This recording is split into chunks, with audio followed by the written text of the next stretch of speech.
Welcome to my channel SM educational theory. এই SM educational থিওরির পক্ষ থেকে বন্ধুরা তোমাদের সকলকে জানাই স্বাগত।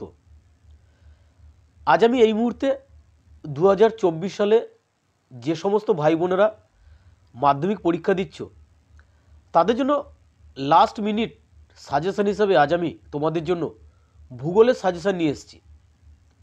তাই আশা করি এই সাজেশনটা ওই সমস্ত মাধ্যমিক ভাই বোনদের খুব উপকারে আসবে যারা এবছর মাধ্যমিক পরীক্ষা দিচ্ছ।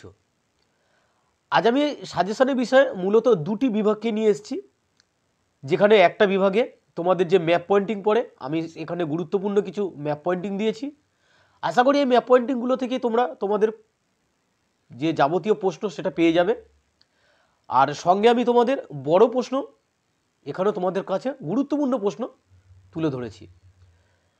তাই আশা করব যাদের সাজেশনটা খুব প্রয়োজন আছে তারা ভিডিওটি প্রথম থেকে শেষ পর্যন্ত দেখবে এবং সাজেশনটি তোমাদের কতটুকু উপকারে আসছে তা তোমরা আমাকে অবশ্যই কমেন্ট করে তোমাদের মতামতটা জানিও। তো তবে চলো বন্ধুরা, আমি প্রথমেই যে বিভাগটি নিয়ে তোমাদের কাছে প্রশ্নগুলি তুলে ধরছি সেই বিভাগটি হচ্ছে বিভাগ চয়ের গুরুত্বপূর্ণ ম্যাপ পয়েন্টিং। এখানে বন্ধুরা তোমরা সবাই জানো যে 10টি ম্যাপ বা 10টি অংশকে তোমাদের ম্যাপে তুলে ধরতে হয়, অর্থাৎ যাকে ম্যাপ পয়েন্টিং বলা হয়। তোমাদের একটি ইন্ডিয়ান ম্যাপ থাকবে, সেই ম্যাপেতে যে সমস্ত প্রশ্নগুলি থাকবে বা 10টি জায়গার নাম থাকবে সেই 10টি নামকে কিন্তু তোমাদের ওই ম্যাপেতে পয়েন্ট আকারে দেখাতে হবে। তো তবে চলো বন্ধুরা, আমি এই 10 নম্বরের জন্য তোমাদেরকে গুরুত্বপূর্ণ 26টা ম্যাপ পয়েন্টিং দিয়েছি। এই 26টা ম্যাপ পয়েন্টিং তোমরা কিন্তু খুব ভালো করে প্র্যাকটিস করো এবং যেটা খুব ভালো করেই করো, অন্ততপক্ষে যেন পরীক্ষার খাতাতে কমপ্লিটলি করে দিয়ে আসতে পারো।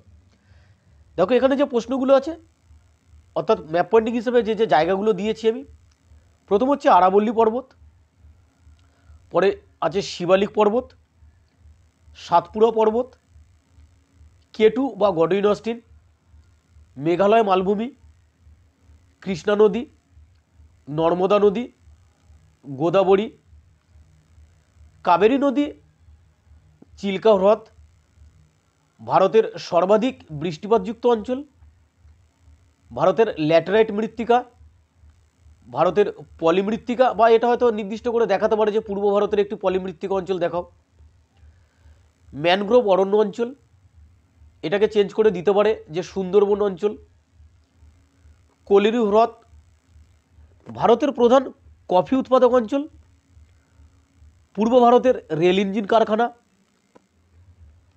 পূর্ব ভারতের পেট্রো রসায়ন শিল্প, অথবা এটা হলদিও দিয়ে দিতে পারে, একটি লৌহ ইস্পাত কেন্দ্র, এটা বিশেষ করে পূর্ব ভারতের করবে, অথবা দক্ষিণ ভারতের একটি লৌহ ইস্পাত কেন্দ্র, সেটাও কিন্তু করে যেতে পারো, ভারতের বৃহত্তম মোটর নির্মাণ কেন্দ্র, ভারতের কম জনঘনত্বযুক্ত রাজ্য,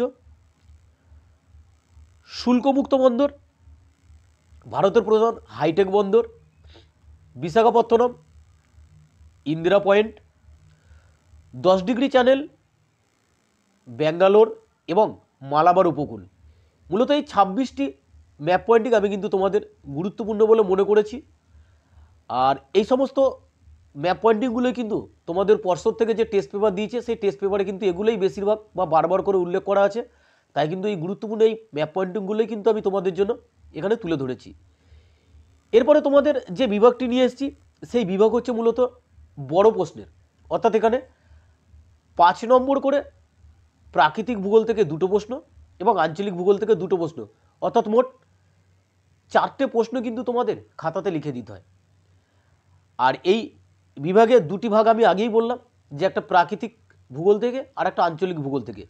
তো প্রাকৃতিক ভূগোল থেকে আমি যে গুরুত্বপূর্ণ প্রশ্নগুলো তোমরা পর্ষদের টেস্ট পেপার বলো বা অন্যান্য যে সমস্ত টেস্ট পেপার আছে, এবিটি এর টেস্ট পেপার বলো, সমস্ত টেস্ট পেপারে যেগুলো গুরুত্বপূর্ণ হিসেবে ধরেছি কিন্তু আমি এমন প্রশ্নগুলোই তোমাদের এখানে মাত্র 16টি প্রশ্ন তুলে ধরেছি। এই 16টি প্রশ্ন তোমরা যদি হুবহু করে যেতে পারো, তোমাদের যে 8টি মোট প্রশ্ন পড়ে 8 পিস, তার মধ্যে তোমাকে প্রাকৃতিক থেকে 2টো এবং আঞ্চলিক থেকে 2টো, অর্থাৎ 4টে প্রশ্ন লিখতে হয়। এই 16টা প্রশ্ন করে গেলে আমি কিন্তু তোমাদের গ্যারান্টি দিচ্ছি তোমাদের আর কিছু ভাবতে হবে না। এই 16টা প্রশ্ন তোমরা পুরোপুরি মুখস্থ করে যাও। যদি মুখস্থ করে যেতে পারো অবশ্যই কিন্তু পরীক্ষা হলে কখন বেরিয়ে এসে কখনোই বলবে না যে আমি প্রশ্ন কমন পাইনি বা লিখে দিতে পারিনি। অর্থাৎ এই 16টা প্রশ্ন কিন্তু ভালোভাবে তোমরা করে যেও। তবে চলো বন্ধুরা, এই বিভাগের প্রাকৃতিক ভূগোলের যে সমস্ত প্রশ্নগুলো আছে আমি প্রথমে সেগুলো দেখে নিই। প্রথম প্রশ্ন তোমাদের দিয়েছি, মোস্ট গুরুত্বপূর্ণ প্রশ্ন একটা, হিমবাহের সঞ্চয় কার্যের ফলে সৃষ্ট 3টি ভূমিরূপ চিত্রসহ বর্ণনা করো।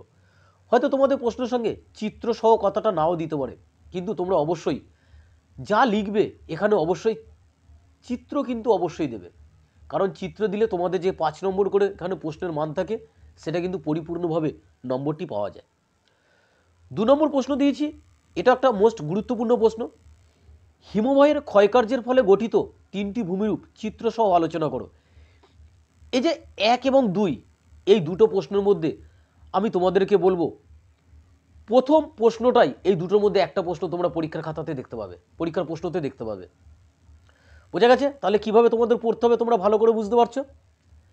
নেক্সট 3 নম্বর প্রশ্ন দেওয়া আছে, চিত্রসহ বায়ুর সঞ্চয় কার্যের ফলে গঠিত 4টি ভূমিরূপের বর্ণনা দাও। দেখো এখানেও প্রশ্ন দিয়েছি চিত্রসহ, অর্থাৎ যে সমস্ত ভূমিরূপগুলি গঠন হচ্ছে হয় সঞ্চয় কার্য হোক বা ক্ষয়কার্যের ফলে হোক, সবটাই কিন্তু তোমরা যা লিখবে চিত্রটাকে কিন্তু উল্লেখ করবে, অর্থাৎ একটা চিত্র দেওয়ার চেষ্টা করবে। 4 নম্বর প্রশ্ন আছে দেখো, উষ্ণতার তারতম্য অনুসারে বায়ুমণ্ডলের স্তর বিন্যাস করো। এই প্রশ্নটাও কিন্তু গুরুত্বপূর্ণ প্রশ্ন। তবে প্রাকৃতিক ভূগোল থেকে ওই হিমবাহের সঞ্চয় কার্যের ফলে ফলে পাশাপাশি আর একটি মোস্ট যে গুরুত্বপূর্ণ প্রশ্ন সেটা হলো এই 5 নম্বরের প্রশ্নটা। এখানে দেখো তোমরা দেখতে পাচ্ছ যে প্রশ্ন দিয়েছি, চিত্রসহ জোয়ার ভাটা সৃষ্টির কারণ ও ফলাফলগুলি আলোচনা করো। এই প্রশ্নটা আর ওই হিমবাহের যে দুটো প্রশ্ন দিয়েছি 1, 2 আর 5, এই 3টে প্রশ্ন মধ্যে আমি তোমাদের কাছে গ্যারান্টি দিয়ে বলছি যে দুটো প্রশ্ন তুমি পরীক্ষাতে প্রাকৃতিক ভূগোলের মধ্যে এই 3টের মধ্যে দুটো প্রশ্ন পাবেই। বোঝা গেছে? এছাড়াও আমি প্রাকৃতিক ভূগোল থেকে আরও যে প্রশ্নগুলো দিয়েছি আমার কাছে গুরুত্বপূর্ণ বলে মনে হয়েছে যেগুলো, সেই সমস্ত প্রশ্নগুলো দেখো। প্রস্থ বরাবর হিমালয় শ্রেণীবিভাগ করো। এটাও পর্ষদের টেস্ট পেপারে বেশ কয়েকবার ধরেছে, সেই কারণে কিন্তু এটাকে গুরুত্বপূর্ণ বলে আমি কিন্তু মনে করি। আরও একটি গুরুত্বপূর্ণ প্রশ্ন আছে দেখো, চিত্রসহ নিয়ত বায়ুর সঙ্গে বায়ুর চাপ বলয়ের সম্পর্কটি আলোচনা করো। বোঝা গেছে? এরপরে যে প্রশ্ন দিয়েছি দেখো তোমরা, যে পূর্ব ও পশ্চিম উপকূলীয় সমভূমির পার্থক্য লেখো। অর্থাৎ এখান থেকে তোমাদের ভাগ হচ্ছে আঞ্চলিক ভূগোল। এই পর থেকে যে প্রশ্নগুলো আছে এখান থেকেও তোমাদের গুরুত্বপূর্ণ প্রশ্নগুলো তুমি পেয়ে যাবে। পরীক্ষার প্রশ্নপত্র তো তোমরা এই যে প্রশ্নগুলো দিচ্ছি বারবার করে বলছি এই প্রশ্নগুলো তোমরা দেখতে পাবে, তাই সাজেশনটি অবহেলা না করে তোমরা গুরুত্ব সহকারে পড়ো। দেখবে এখনও যেটুকু সময় আছে তোমরা প্রশ্নগুলোর উত্তর তৈরি করে যদি যেতে পারো তোমরা কিন্তু পরীক্ষার খাতায় অবশ্যই লিখে দিয়ে আসতে পারবে এবং একটা ভালো পরিমাণে মার্কস তোমরা ভূগোল সাবজেক্ট থেকে তুলতে পারবে। পরের প্রশ্ন দেখে নিই দেখো। পরের প্রশ্ন হচ্ছে, ভারতের জলবায়ুতে মৌসুমী বায়ুর প্রভাব আলোচনা করো।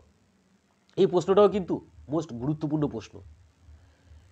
তারপরে 4টি ফসলের আমি অনুকূল পরিবেশ আলোচনা করেছি। হয়তো টেস্ট পেপারগুলোতে দেখবে আরও বেশি পরিমাণে দেওয়া আছে, কিন্তু আমি এই 4টের মধ্যে 4টেকে আমি কিন্তু বেশি গুরুত্ব হিসেবে তুলে ধরছি তোমাদের কাছে। যেমন প্রশ্ন আছে দেখো, ধান, চা, গম ও ইক্ষু চাষের অনুকূল পরিবেশগুলি আলোচনা করো। এখানে যখন প্রশ্নের উত্তর লিখবে তখন কিন্তু প্রাকৃতিক এবং আঞ্চলিক কারণটা কিন্তু অবশ্যই আলাদা করে পয়েন্ট করে তুলে ধরবে, তাহলে কিন্তু যে 5 নম্বর করে প্রশ্ন পাওয়া যায় এখানে কিন্তু পেয়ে যাবে। সঙ্গে যদি একটা ম্যাপ করে দিতে পারো, যে ধান চাষের অনুকূল পরিবেশ একটা ম্যাপ করে দিলে ভারতের প্রধান প্রধান ধান অঞ্চলগুলি কোথায় অবস্থিত, অথবা যাই পড়ুক চা, গম বা ইক্ষু, তার প্রধান ফসলটা কোথায় বেশি হচ্ছে বা কোন রাজ্যে প্রধান ফসল হিসেবে এই ফসলগুলো আছে, সেটা যদি ম্যাপ আকারে তুলে দিতে পারো তবে কিন্তু কোনো কথাই নেই। 11 বা পরের প্রশ্ন আছে, এটাও একটা গুরুত্বপূর্ণ প্রশ্ন। প্রশ্নটা আছে, পশ্চিম ভারতে কার্পাস বয়নশিল্প গড়ে ওঠার কারণগুলি ব্যক্ত করো। অর্থাৎ গুজরাট বা মহারাষ্ট্র এই সমস্ত অঞ্চলগুলো, কিন্তু এখানে স্পেসিফিক উল্লেখ করেও দিতে পারে যে আহমেদাবাদ বা মুম্বাই অঞ্চলে কেন কার্পাস বয়নশিল্পগুলি গড়ে উঠেছে, এটাও কিন্তু আলাদাভাবে দিয়ে দিতে পারে। অর্থাৎ এই দুটো প্রশ্নের কিন্তু একই উত্তর হবে। পরের প্রশ্ন আছে দেখো, ছোটনাগপুর তথা পূর্ব ভারতের লৌহ ইস্পাত শিল্প গড়ে ওঠার কারণগুলি আলোচনা করো। এটাও কিন্তু তোমাদের একটা গুরুত্বপূর্ণ প্রশ্ন, এটাও পরীক্ষার প্রশ্নপত্রে তোমরা পাবে এটুকু আশা করি। তবে আঞ্চলিক ভূগোল থেকে যেটা সবথেকে বেশি গুরুত্বপূর্ণ প্রশ্ন সেটা হচ্ছে বিশ্ব উষ্ণায়নের ফলাফল বা প্রভাবটি আলোচনা করো। এই প্রশ্নটাও মাস্ট তোমরা দেখতে পাবে তোমাদের প্রশ্নপত্রে। এছাড়া আরও যে 3টি প্রশ্ন আমি দিয়েছি তার মধ্যে 14 নম্বরে আছে ভারতের তথ্য প্রযুক্তি শিল্প উন্নতির কারণ কি। সঙ্গে দিয়েছি ভারতে শহর গড়ে ওঠার কারণ বা সমস্যাগুলি আলোচনা করো। আর লাস্ট যে প্রশ্নটি আমি তোমাদেরকে দিয়েছি সেই প্রশ্নটি হলো ভারতের স্বাভাবিক উদ্ভিদের শ্রেণীবিভাগ করে ম্যানগ্রোভ উদ্ভিদের অভিযোজনগত বৈশিষ্ট্য লেখো। বা হয়তো এটা ঠকিয়ে দেওয়ার জন্য ম্যানগ্রোভ না বলে তোমাকে দিয়ে দিতে পারে যে ভারতের স্বাভাবিক উদ্ভিদের শ্রেণীবিভাগ করে যে কোনো একটি উদ্ভিদের অভিযোজনগত বা একটি অঞ্চলের উদ্ভিদের অভিযোজনগত বৈশিষ্ট্য আলোচনা করো, এমনই কিন্তু ভাগ তোমাদের করে দিতে পারে। তো বন্ধুরা, যারা 2024 সালে মাধ্যমিক দিচ্ছ, যে সমস্ত ছোট ছোট ভাই বোনেরা আমার এই ভিডিওটি দেখছো, তাদের জন্য আমি লাস্ট মিনিট হিসেবে দেখো ম্যাপ পয়েন্টিং এবং গুরুত্বপূর্ণ 5 নম্বরের প্রশ্নগুলো নিয়ে তোমাদের কাছে উপস্থিত হয়েছি। তাই আশা করবো এই প্রশ্নগুলো তোমরা ভালো করে যাবে এবং পরীক্ষার খাতায় তোমরা তোমাদের মতামতটাকে অবশ্যই ব্যক্ত করে দিতে পারবে যে কি পড়েছো, কতটুকু তৈরি হয়ে গেছো। এই প্রশ্নগুলো করলে আমি তোমাদেরকে বলবো তোমাদের পিছনে ফিরে তাকাতে হবে না। প্রত্যেকটা প্রশ্নই গুরুত্বপূর্ণ প্রশ্ন। তোমাদের যে 2টো করে বড় প্রশ্ন, মোট 4টে বড় প্রশ্ন লিখতে হয়, সেটা তুমি যেমন পাবে, এখান থেকে কিন্তু আবার 3 নম্বরের প্রশ্নও আসতে পারে। সেই হিসেবে কিন্তু আমি 8-এর পরিবর্তে 16টা প্রশ্ন দিচ্ছি, অর্থাৎ 3 নম্বর প্রশ্নের মানও কিন্তু তুমি এখান থেকে পেয়ে যেতে পারো। তো বন্ধুরা, ভিডিওটি কেমন লেগেছে অবশ্যই কমেন্ট করে কমেন্ট বক্সে জানিও। আর আমার চ্যানেলে যারা নতুন আছো অবশ্যই সাবস্ক্রাইব করে দিও, যাতে আমি আরও কিছু নতুন দিতে পারলে তোমরা তৎক্ষণাৎ পেয়ে যাও। তো বন্ধুরা, তোমাদের পরীক্ষা ভালো হোক। আজ এই পর্যন্তই, ধন্যবাদ।